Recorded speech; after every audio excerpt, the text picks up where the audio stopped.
So, just last week, U.S. President Donald Trump cancelled his hotly anticipated summit with Kim Jong-un, only to offer to reinstate it within hours of making that statement.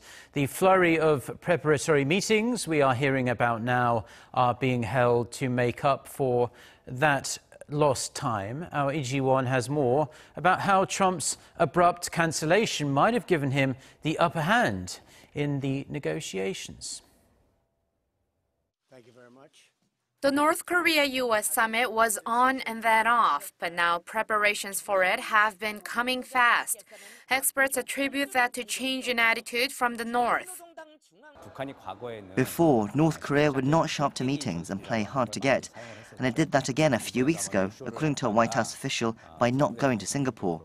But with Trump's sudden cancellation of the meeting, the North has been active in expressing its determination that the talks go ahead.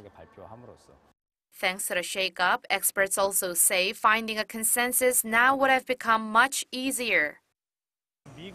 The U.S. seems to have the upper hand in the situation with the North as of now, so it's expected that Pyongyang has agreed to a lot of what Washington wants.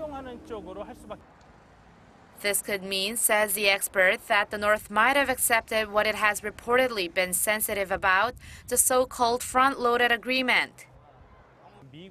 Considering how the inspection and verification of nuclear facilities takes a long time, it's likely that the U.S. requested that the North move all of its ready-made nuclear warheads outside of its borders. And while the regime seems to have protested this, it may have agreed in view of the fact that the summit preparations have resumed. But it's not that the North has to fit itself perfectly into a framework set up by the U.S. against its will.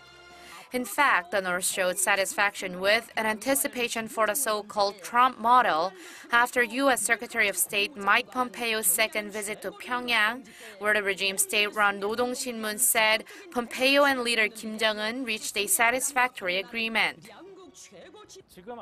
Before Trump called off the meeting, he had hinted on numerous occasions that the talks were going well. And I think it's because the two reached some sort of common understanding and prior agreement that the latest preparations were able to proceed rapidly and simply continue from where they had left off. And some say the latest Panmunjom talks' inclusion of Sung Kim, the former U.S. ambassador to South Korea and former nuclear negotiator, could have been meant to better fine-tune the details. The main structures of the deal are already likely to have been settled by the White House and Pompeo. And now for the details, and to get Pyongyang's agreement and understanding in that process, it seems Sung Kim has been called in with his ample experience in dealing with the North and as the only Korean speaker in the State Department. Experts say that with what look like the finishing touches being made, they're hopeful that a satisfactory deal will be laid out by North Korea and the U.S. in just a few weeks. Lee Ji-won, Arirang News.